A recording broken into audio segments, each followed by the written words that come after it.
We talked about a sampling distribution. Now, what is a sampling distribution? Who can describe it in their own words? So if I had the sampling distribution for the mean heights of students in this school, what would I be looking at?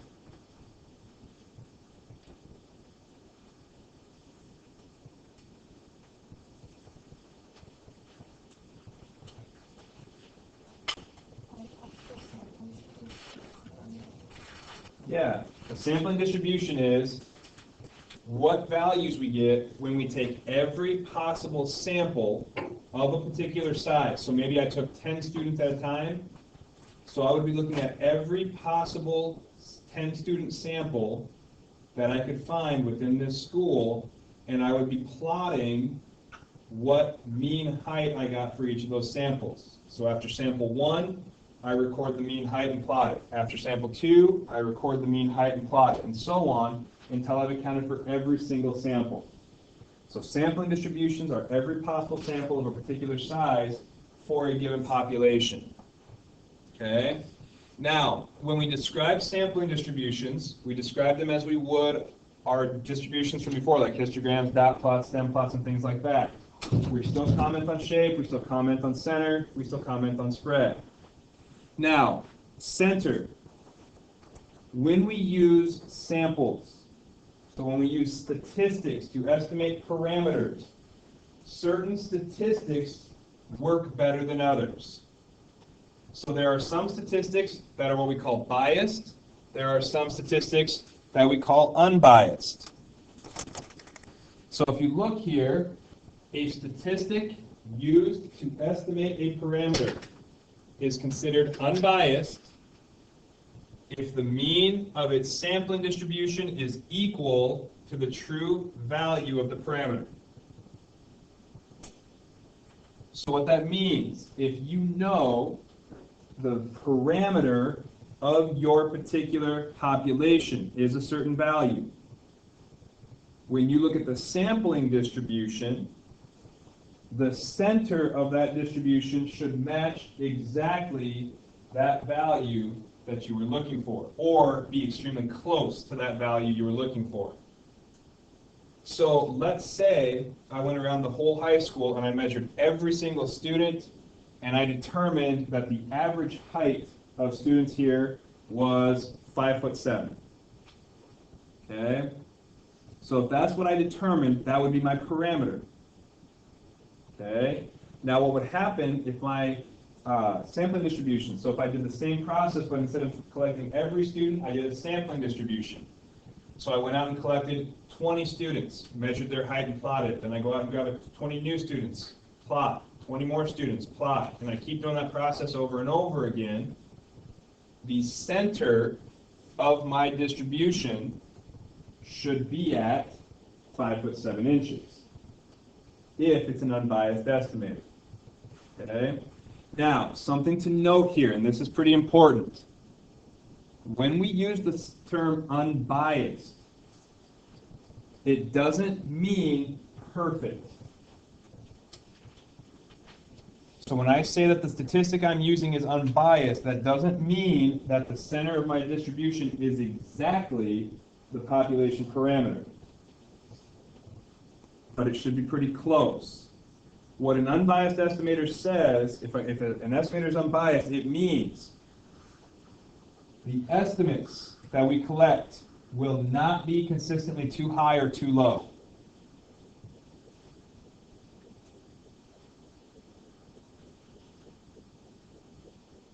So when we're looking at it, if we know what the population parameter is, so for the school, if we said the parameter was 5'7", if I went out and I was collecting samples, and my samples were consistently coming back taller than 5'7", let's say. So most of my samples were giving me means larger than 5.7.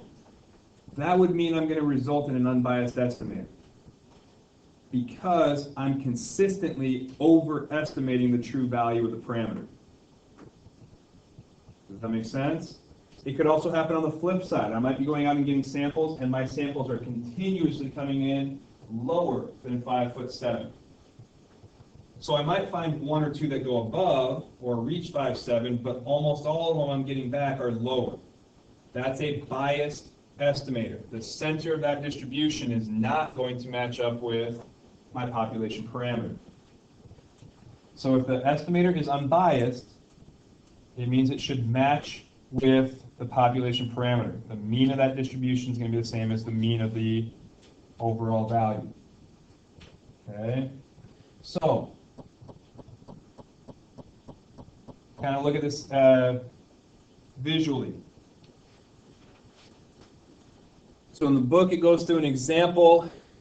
So it says, Mrs. Washington's class does a sampling heights activity, which produced the graphs shown below. Which of the two estimators would you conclude is an unbiased estimator, and explain? So, here's what's happening. In the class, what they did was they had every single student record their height. Okay, so they all measured each other's height. They made a height chart for every single student. Now, the population mean, so when they took every student in the class and averaged their heights together, their mean height was at 65.67. Okay? So, what they did then was they looked at a sampling distribution. So each student took a random sample of 4 students from the class. So they all had a list of the students, they labeled them, took an SRS. Whatever 4 students they collected or drew, they measured their heights and averaged them together. So for this particular sample here, they got an average height of just over 60 inches. Or this sample here had an average height just over 66 inches, and so on. Okay, so each dot is the mean height of a sample of 4 students. Does everyone care what this is representing?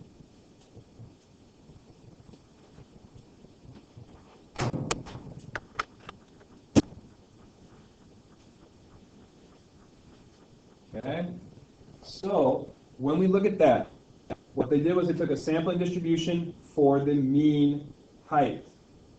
So they collected 4 students and they measured the mean height of those 4 students. Now here's how the distribution turned out. Okay, so if we look at it, the population mean was 66.07 inches. Okay, so when they took every student and averaged them together, it was 66.7. When they looked at their sampling distribution, the mean of their sampling distribution was 65.67.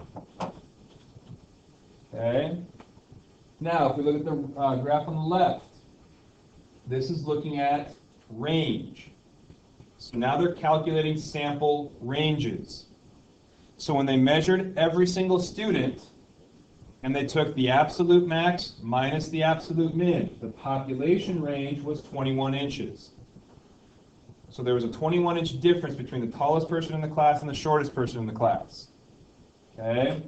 So when they took 4 students at a time and calculated range, so they took 4 students, they took the max of the 4 minus the min of the 4, and they plotted those. So each of these dots represents a sample range.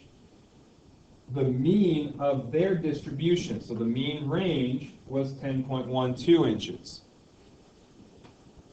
So if we look at these two, on the left we have mean, on the right we have range. Which one would we consider to be an unbiased estimator, if any? The mean. Why?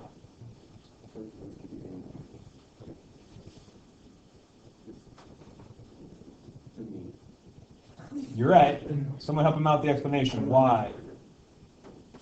How do we know that this is unbiased, but the sample ranges are biased? It's close to the center. Yeah. If we look at the center of our distribution, it's 65.67. But we know that the population mean was 66.07, right? So our sampling distribution didn't match up exactly, but it's very close to what we know the parameter to be. Does everyone see that? So the mean would be an unbiased estimator. If we do sample means they should always be unbiased for that population mean. But notice the ranges. The true range was 21 inches. But what did they say the mean sample range should be? 10.1. That's drastically different. If we notice, our population range should be 21 inches. Where did most of their values fall? Less than 21 inches. So they are consistently underestimating the true population range. Whereas when we look over here, 66.07, so 66 inches right in the middle here, we have some values that are below, and we have some values that are above, but we're not consistently one way or the other. So the mean would be an unbiased estimator. The range would be a biased estimator. The centers don't match up, and we're consistently underestimating the true value. Does everyone understand that? Okay. As kind of a general rule, when we're looking at statistics versus their parameters, means and proportions will generally always be unbiased. This is something you probably want to write down. Means and proportions will generally be unbiased. So if we do sample means and we create a correct sampling distribution, we should always match up pretty closely to the parameter. Same thing with proportions. If we're calculating proportions and we do a correct sampling distribution, it should match up with the population parameter pretty closely. Other things like ranges, IQRs, standard deviations, things like that, generally won't be unbiased. Those are going to be ones that fall quite a bit. We're either going to be over or underestimating in those cases. Okay? Now, if we think about this on the range, why does it seem that that would make sense? That the range is a biased estimator.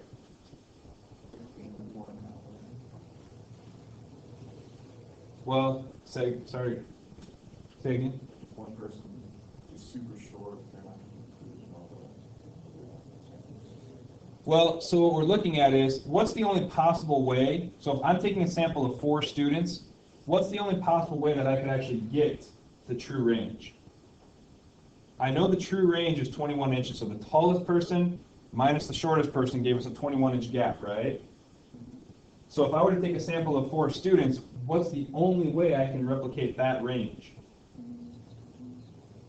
If you have those 2 students. The only way you're going to replicate the population range is if your sample happens to contain the tallest and shortest person. So if we notice, one person did get that. But any other sample that I create is going to have to be smaller because I'm not going to have the tallest and shortest person in my group. Does that make sense? So sometimes you can just think through the problem, which should be unbiased, which should be unbiased, or which should be biased, which should be unbiased. Okay? But that's what we're talking about when we talk about whether something's an unbiased or biased estimator. Did the sampling distribution match up closely to the population parameter, or did we consistently go too high or consistently go too low? And that'll tell you whether you have a biased or unbiased estimator. Variability, so spread. When you're working with spread, so if you're working with setting up a sampling distribution, one of the things you always want to take into account, larger samples are better. Write that down. Under almost all circumstances, larger samples are better.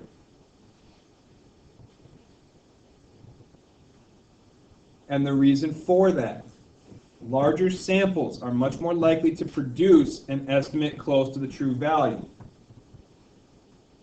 So think about that. If I were to measure all of your heights and we calculate the mean, okay? So we're going to have a mean height that we know is the population parameter. Well, if I were to take samples of size 2, so let's say I started with Eli and Sam, and I average their height. And then I take Sam and Emma, and I average their height. And then I take Eli and Emma, and I average their height. And I take every possible sample, right? If I have 2 people in the sample, are my means generally going to be very close to the population mean? Not necessarily. Now, overall, the distribution should center in on the value. But if I were to take a larger sample, if I were to take like 6 students at a time, would I get much better guesses? Yeah, and if I took 7 people, 8 people, 9 people, 10 people, I'm going to get closer and closer because what's happening? I'm getting closer and closer to the size of the population, right? If I actually take you guys all as one sample, I'm going to get the population value exactly, right? So, larger samples get closer estimates, and because we're sampling with a larger sample size, our spread shrinks. Think about when we calculate standard deviation.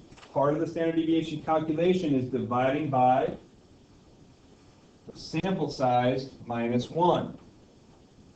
So if I take a number and I divide it by a larger number, what's going to happen?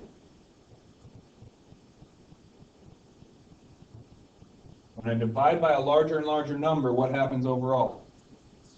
Your result gets smaller and smaller and smaller, right?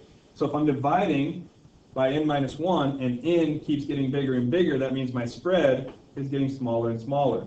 So what you notice here, from the same exact population, these 2 graphs represent samples from the same exact population, and they're measuring the exact same thing. Okay?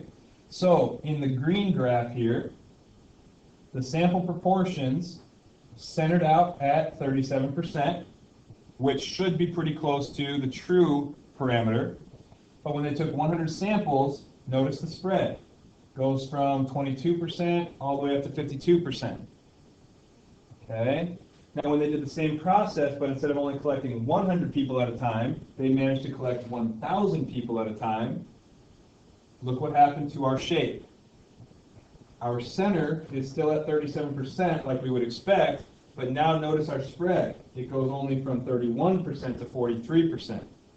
So we have a much smaller spread, which means we are zeroing in on the true value. So larger samples generally give us better results. They're going to be more accurate and have less spread. Okay? Now, something to note here. Definitely write this down. Population size does not determine how big your sample should be.